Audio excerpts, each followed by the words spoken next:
예배 자리에 함께 하신 우리 성도님들 주님의 이름으로 환영합니다. 또한 함께 예배 참석한 우리 옆에 계신 성도들을 환영하면서 인사 나누면 좋겠습니다. 샬롬. 예, 샬롬.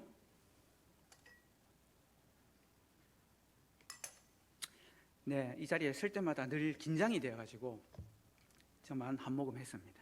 너무 시원해서 좋습니다. 하나님 나라의 복음은 결코 멈추지 않았습니다. 무엇이 증거하느냐? 바로 이 자리에 앉아 계신 우리 성도님들이 그 증거라고 할 수가 있습니다. 저와 우리 모든 성도님들 멈추지 않은 하나님 나라의 복음으로 인해서 이 자리에 예배의 자리에 앉아 있습니다. 그리고 우리 신흥교회가 이 자리에 서 있습니다. 하나님 나라의 복음은 예수님의 제자들을 통해서 증거되었고 초대 교회를 통해서 확산되기 시작했습니다. 그리고 벌써 2000년이라는 시간을 흐르면서 멈추지 않고 계속해서 전해지고 있습니다. 이 하나님 나라의 복음은 이제 이 시대를 살아가는 저와 우리 성도님들, 그리고 이 지역에 신흥교회를 세우시고 이 지역에서는 신흥교회를 통해서 하나님께서 전해지기를 기대하시고 소망하시고 또 사명을 우리에게 주신 줄 믿습니다. 시대마다 다양한 전도법들이 있었고 유행하는 전도의 방법들이 있었습니다. 문화를 따라서 적절한 전도법들이 개발되기도 했습니다.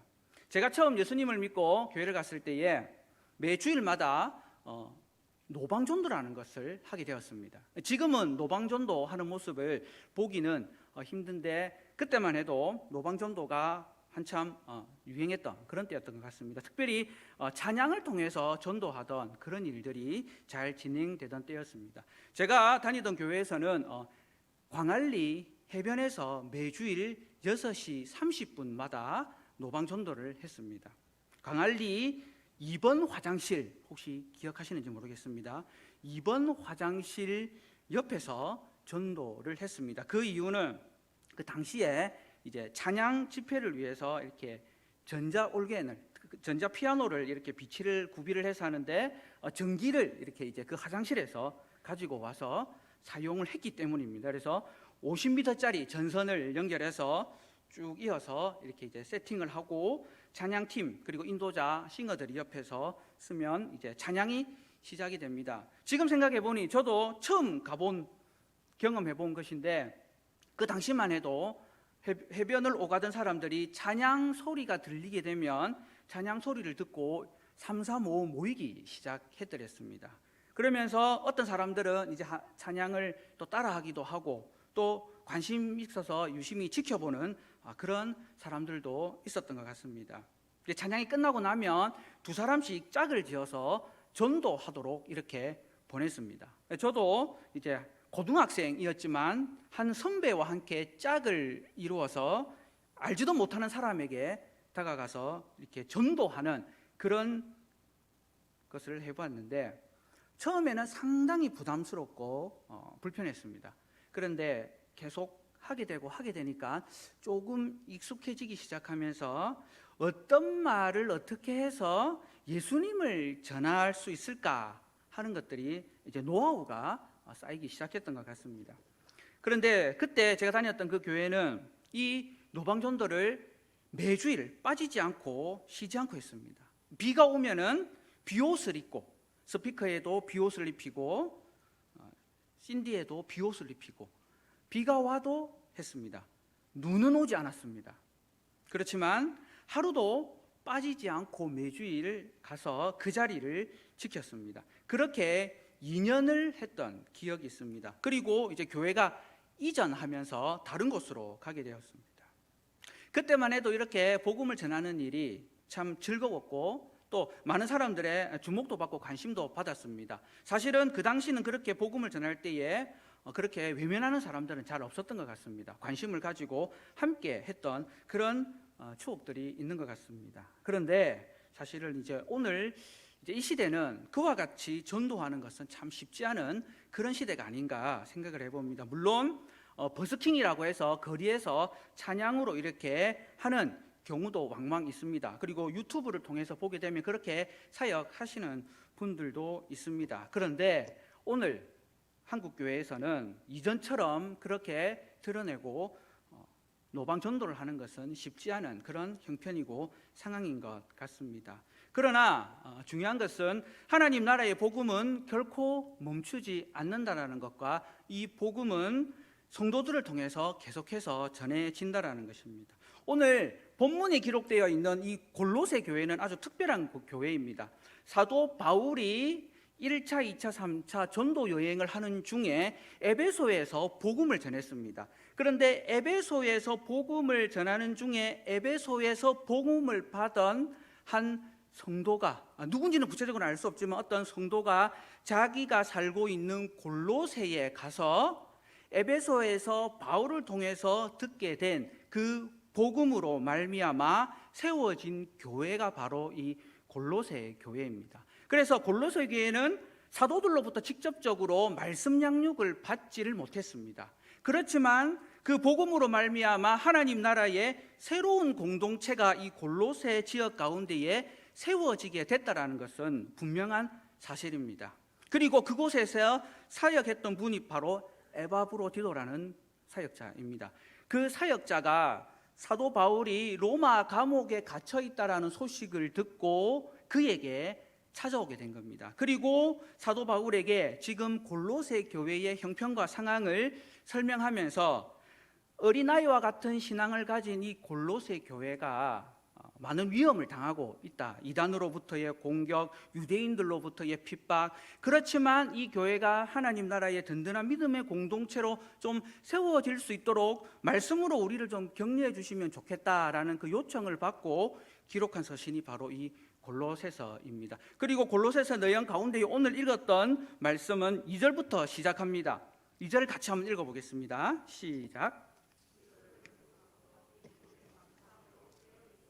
네, 기도로 계속해서라고 말씀이 시작되기 때문에 기도에 관한 권면이다라고 생각하실 수 있습니다. 맞습니다. 기도에 관한 권면입니다. 그런데 어떤 기도를 해야 되는지, 무엇을 위한 기도를 해야 되는지를 사실은 좀 더 위에 부분에서 살펴봐야지만 알 수가 있습니다. 오늘 이 기도에 관한 권면은 바로 어떻게 하면 골로새 교회 성도들이 그 골로새 지역에서 하나님 나라의 공동체를 온전하게 이루어 갈 수 있을까 하는 것을, 방법을 제안하기 위해서 사도 바울이 기도를 권면하고 있는 것입니다.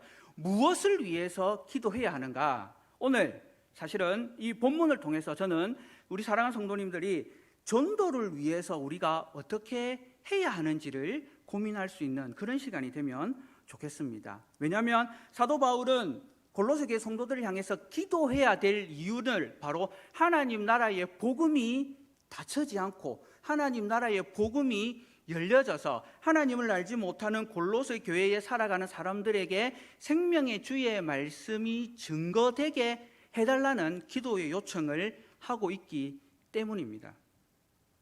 오늘 사랑하는 성도 여러분, 이제 예배 제목이 사실은 오늘 설교 제목이 무엇입니까? 슬기로운 전도법입니다. 슬기로운 전도법인데, 전도법 하면 뭔가 좀 배워야 될 것 같은 부담이 들지 않으십니까? 그런데 본문에서 오늘 말하고 있는 전도법은 배워서 되는 게 아니라 삶을 통해서 드러난다라는 것을 발견할 수가 있습니다. 시대마다 전도법이 나오는데 사실은 효과적인 전도를 해야 된다라고 많이 강조하고 있습니다. 이왕 전도하는 거 확실하게 해가지고 차고 넘치는 그런 은혜가 있어야 되지 않느냐. 그래서 효과적인 전도를 해야 됩니다라고 강조합니다. 효과적인 전도는 정말 쉽습니다. 어떠냐? 첫 번째는 사람을 찾아라는 겁니다. 사람을 찾는데 어떤 사람을 찾느냐? 교회 오기에 쉬운 그런 사람을 찾아라. 또는 관심이 있는 사람을 찾아라. 말을 들으면 참 쉬운 것 같습니다.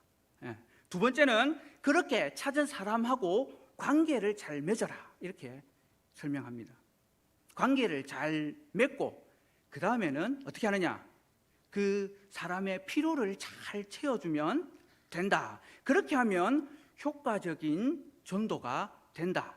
그렇게 전도받은 사람은 반드시 교회로 올 것이다 라고 이렇게 전도법을 강의하는 경우들이 있습니다. 그런데 말씀을 통해서 보니 전도는 효과적으로 하는 것이 아니라 슬기롭게 해야 된다는 것을 저는 발견하게 됐습니다. 그래서 슬기롭게 전도하기 위해서는 어떻게 해야 되느냐, 오늘 본문에서는 3가지를 제시하고 있습니다. 첫 번째는, 우리 성도님 한번 따라 하실까요? 기도하자. 예. 2번째는 지혜롭게 행하자. 3번째는 은혜의 말을 하자. 예, 요 3가지 쉽죠? 죄송합니다. 너무 부담스러워 하시는 건. 이 3가지가 슬기롭게 전도하는 방법이라는 것입니다. 어디서? 2000년 전 이 골로새서에서 사도 바울이 골로새 교회 성도들을 향해서 그렇게 권면하고 있습니다. 첫 번째는 기도라고 했습니다. 왜 기도일까요? 오늘 본문 3장 1절을 한번 같이 한번 읽어보겠습니다. 골로새서 3장 1절입니다. 한번 읽겠습니다. 같이 시작. 너희가 그리스도와 함께 다시 살리심을 받았으면 위의 것을 찾으라. 거기는 그리스도께서 하나님 우편에 앉아 계시느니라. 사도 바울이 먼저 기도할 것을 권면한 이유는 바로 기도하는 것이 하나님 우편에 앉아 계신 그리스도를 찾는, 간구하는, 하나님의 뜻을 구하는 일이기 때문에 그렇다라는 것입니다. 우리가 기도하는 이유는 우리의 필요를 채우고 우리의 어려움을 극복하기 위해서, 우리의 무언가를 충족하기 위해서 기도하는 것이 아니라, 우리가 하는 이 기도는 하나님의 우편에 앉아 계신 그리스도 예수의 선하시고 기뻐하시고 온전하신 뜻을 분별하기 위해서 우리가 기도해야 한다는 것입니다. 그럼 왜 이렇게 기도해야 할까요? 그 이유는 읽진 않았지만 13장 18절부터 4장 1절까지의 아주 중요한 내용이 기록되어 있습니다. 어떤 내용이냐면, 예수님을 믿고 그리스도인이 되었습니다. 그리고 변화된 새로운 삶을 살아야 됩니다. 믿음의 공동체가 세워지게 됐는데, 그 믿음의 공동체 안에서 살아가고 있는 사람들이 인간관계를 어떻게 해야 되는가 하는 것을 3장 18절에서부터 4장 1절까지 말씀하고 있습니다. 오늘 말씀의 주 핵심은 이렇습니다.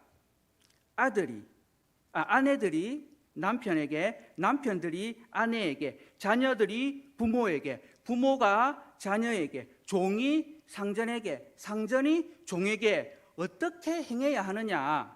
중요한 것은 바로 죽게 하듯 행해라는 것입니다. 그 당시의 시대적 상황으로 보면 완전히 다른 인간관계를 형성하는 새로운 공동체의 모습을 가져야 된다는 것을 말씀으로 권면하고 있습니다.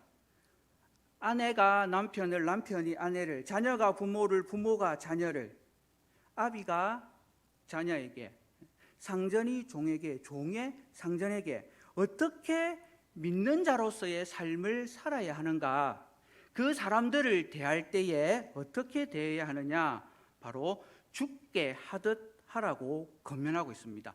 죽게 하듯이 주 안에서 주를 두려워하며 성실한 마음으로 죽게 받은 줄 알고, 이와 같이 계속 주님의 뜻대로 우리가 함께하는 믿음의 공동체 안에 있는 성도들을 향해서 그렇게 행하기 위해서는 어떻게 해야 된다고요?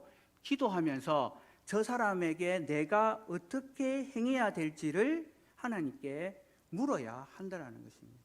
우리의 기본적인 인간관계, 믿음의 백성된 성도들의 인간관계는 바로 이 기도함으로 말미암아 죽게 하듯이 할 수 있다는 것입니다. 그런데 이 기도를 어떻게 해야 되느냐, 오늘 본문에서는요 계속해야 된다라고 말씀하고 있습니다. 왜 기도를 계속해야 할까요? 그것은 바로 우리의 이 인간관계가 지속되기 때문입니다.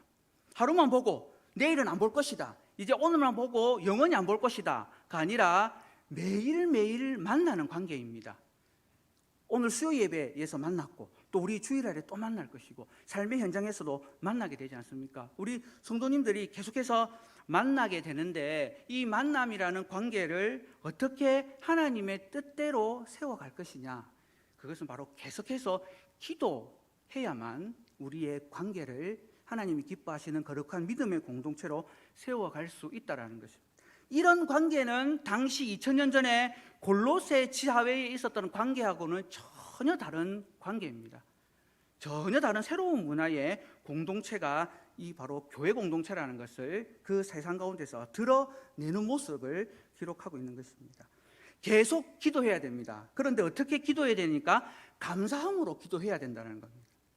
내가 주님의 뜻인 줄 알고 우리 상대방을 향해서 가족 중에 또는 직장에서 만나는 사람에게 죽게 하듯이 대했습니다. 기도하는 마음으로 죽게 대했는데 안타깝게도 상대방은 죽게 대하듯 나의 그 마음을 잘 헤아리지 못할 때가 있습니다. 아니 나는 이렇게 하는데 당신은 왜 나한테 이렇게 해? 정말 섭섭하네, 안타깝네, 실망스럽네, 어우 열받아, 나는 이제 안 그래, 내가 잘해줄 필요가 뭐 있어, 이렇게 쉽게 마음이 상할 수가 있습니다. 그렇지만 그런 상황이 온다 하여도 기도할 때에 어떤 마음으로 기도해야 된다고요? 감사하는 마음으로 기도해야 된다는 것입니다. 감사하는 마음으로 기도하는데 그렇게 기도하는 것이 바로 깨어 기도하는 믿음의 모습이라는 것입니다. 사랑하는 성도 여러분, 믿음의 공동체 안에서 인간관계의 중요성이 얼마나 중요하겠습니까? 왜냐하면 오늘 본문에서도 기록하고 있지만 우리가 하나님의 은혜로 말미암아 구원받은 존재들입니다. 한 분 한 분이 얼마나 귀하고 소중합니까? 그것을 알기 때문에 우리는 죽게 하듯 우리 성도님들을 섬길 수 있어야 되는 것입니다. 믿음의 공동체가 아름답게 세워져 가기 위해서는 바로 기도해야 된다는 것입니다. 특별히 기도하는데 3절에 보니까 무엇을 위해서 또 기도하라고 권면하느냐? 우리를 위하여 기도하라라고 권면하고 있습니다.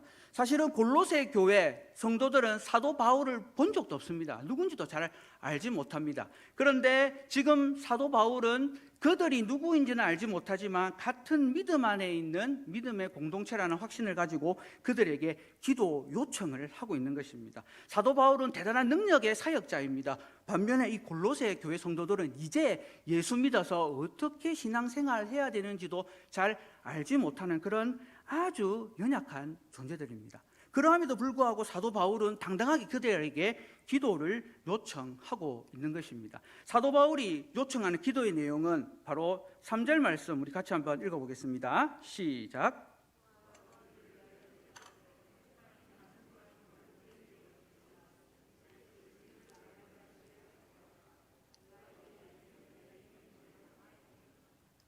아멘.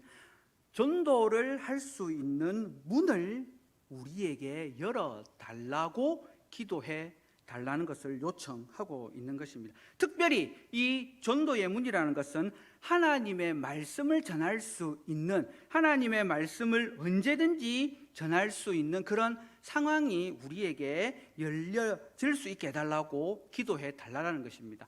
말씀 맡은 사역자인 사도 바울과 그들에게 있어서는 정말 중요한 기도의 제목입니다. 특별히 이 전도의 문은 우리가 애쓰고 노력한다고 사실은 되는 것이 아닙니다. 오늘 본문에서도 말씀하고 있지만 하나님이 반드시 열어주셔야만 합니다. 하나님이 열어주시기만 하신다면 이 열린 문을 통해서 생명의 주의 말씀이 증거되게 되고 열매들이 맺어지게 됩니다. 오늘 이 시대를 돌아보니 어쩌면 이 코로나라는 상황으로 인해서 전도의 문이 막힌 것 같습니다. 현실은 그렇습니다. 상황이 그런 것 같습니다. 이 코로나 때문에 많은 선교사님들이 안타깝게도 목숨을 잃으시게 되고 선교의 문이 닫히게 되고 사역지를 잃어버리게 됩니다. 저도 학교 사역을 하다가 이제 코로나 때문에 사실은 학교를 갈 수 있는, 그래서 그곳에서 전도의 대상자인 청소년을 만날 수 있는 기회가 너무나 많이 줄어들었습니다. 그래도 하나님은 문을 열어주시는 분이라는 것을 새삼 느끼게 됩니다.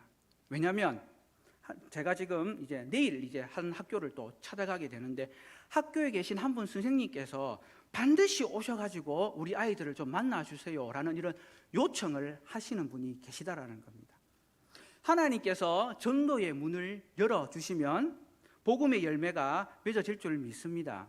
지금 이 코로나라는 상황이 우리가 볼 때에는 전도의 문을 다 닫은 것 같으나 우리가 합심하여 기도할 때에 하나님께서는 반드시 열어주실 줄 믿습니다. 이 일 때문에 저와 우리 성도님들이 오늘 이 시대를 살아가고 있는 줄 압니다. 하나님 나라의 공동체는 성도들을 통해서 세워집니다. 이 성도들은 그들의 삶을 통해서 세상 가운데에 하나님의 나라가 임하고 그들의 삶을 통해서 하나님의 나라가 어떤 모습인지를 드러내게 됩니다. 사실은 하나님의 나라를 보여주려고 하면 엄청 힘들고 어려울, 그러나 하나님의 나라가 드러나게 된다면, 보여지게 된다면 사람들로 하여금 관심을 받을 수 있지 않겠나 생각을 해봅니다. 아까도 말씀드렸던 이 18절부터 4장 1절까지의 그들의 변화된 모습들을 통해서 골로새 사람들은 관심을 가지게 됐다고 합니다. 저 사람들은 뭔가 다르네. 도대체 뭐지? 뭐 때문이지?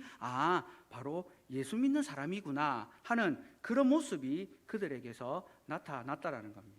초대교회가 사실은 복음 전하는 것이 정말로 힘들고 어렵습니다. 그러나 300년이라는 시간이 지나면서 로마는 기독교가 국교화되는 놀라운 역사가 일어나게 됩니다. 당장 이루어진 것이 아니라 300년이라는 시간이 걸렸습니다.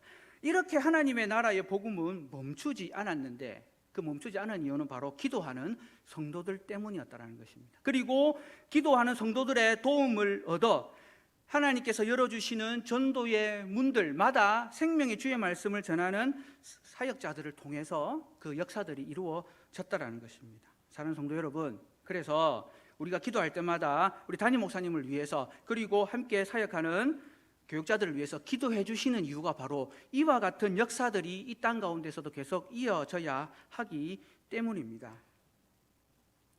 먼저는 기도하는 것이고 두 번째는 바로 지혜롭게 행하는 것입니다.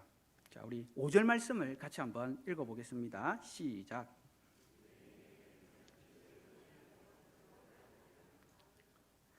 먼저 믿음의 공동체에 대해서 권면을 했고 이제 외인들에 대해서 어떻게 행해야 될지를 권면하고 있습니다. 외인들에 대한 믿지 않는 사람들에 대해서 우리가 어떠한 자세로 그들에게 하나님 나라의 복음을 전해야 될까요? 먼저는 바로 오늘 말씀에 있는 것처럼 지혜롭게 행해야 된다는 것입니다. 도대체 이 지혜롭게 행한다는 것이 무엇일까요? 우리 말씀을 또 한번 찾아보겠습니다. 1장 9절 10절 말씀입니다. 골로새서 1장 9절과 10절입니다.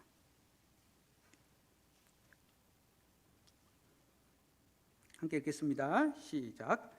이로써 우리도 듣던 날부터 너희를 위하여 기도하기를 그치지 아니하고 구하노니 너희로 하여금 모든 신령한 지혜와 총명에 하나님의 뜻을 아는 것으로 채우게 하시고 주께 합당하게 행하여 범사에 기쁘시게 하고 모든 선한 일에 열매를 맺게 하시며 하나님을 아는 것에 자라게 하시고. 아멘. 바로 지혜롭게 행한다라는 것은 기도함으로 말미암아 하나님의 뜻을 알게 되고 그 하나님의 뜻에 합당한 선한 일을 행하게 하는 것이라고 말씀하고 있습니다. 바로 믿지 않는 사람들을 위해서도 우리가 기도해야 하는데 그 기도는 그 사람에게 우리가 어떤 선한 일을 해야 하는지를 알기 위해서 기도해야 한다는 것입니다. 5절 말씀해 보니까 지혜롭게 행하는데 선한 일을 하기 위해서는 세월을 아끼라 이렇게 말씀이 되어 있는데 이 세월을 아끼라는 이 의미는 기회를 돈 주고 사서라도 만들어야 된다라는 그런 의미를 담고 있습니다.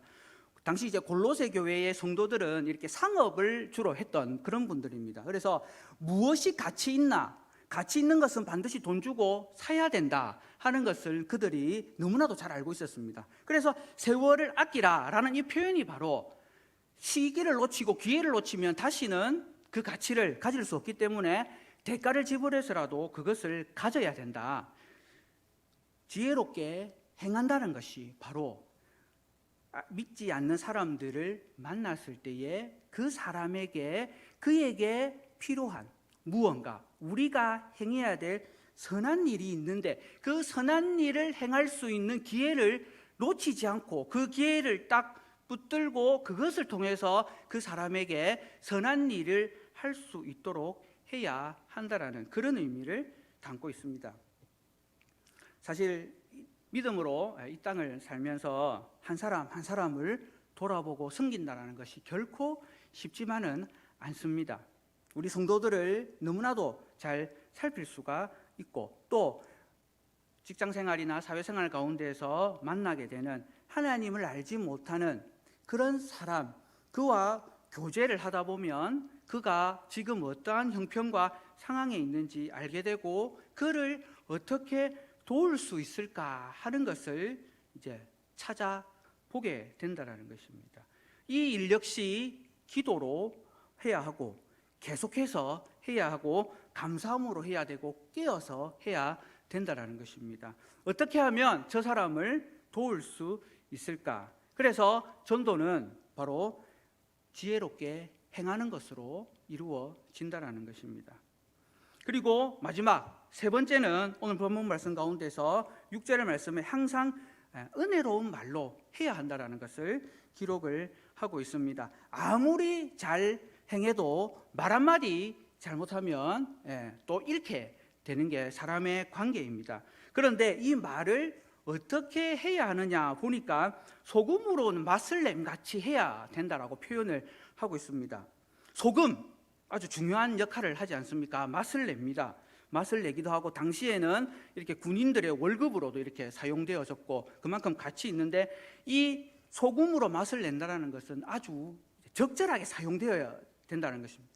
우리 성도님들 입맛이 다 다르지 않습니까? 그죠? 이게 짜게 드시는 분도 있고 싱겁게 드시는 분도 있습니다. 각각 사람마다 원하는 것들이 다 다르다는 거죠. 소금으로 맛을 냄같이 말한다는 것은 각각 사람에게 필요에 때가 맞는 그런 말을 할 수 있어야 된다는 것입니다. 또 조심스러운 것이 있습니다.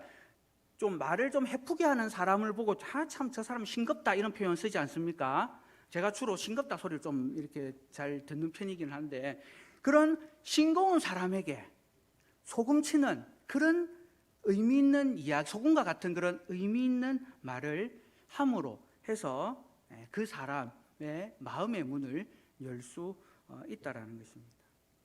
오늘 본문 말씀 가운데서는 은혜롭게 말하라고 했는데, 특별히 항상 은혜 가운데서 말해야 됩니다.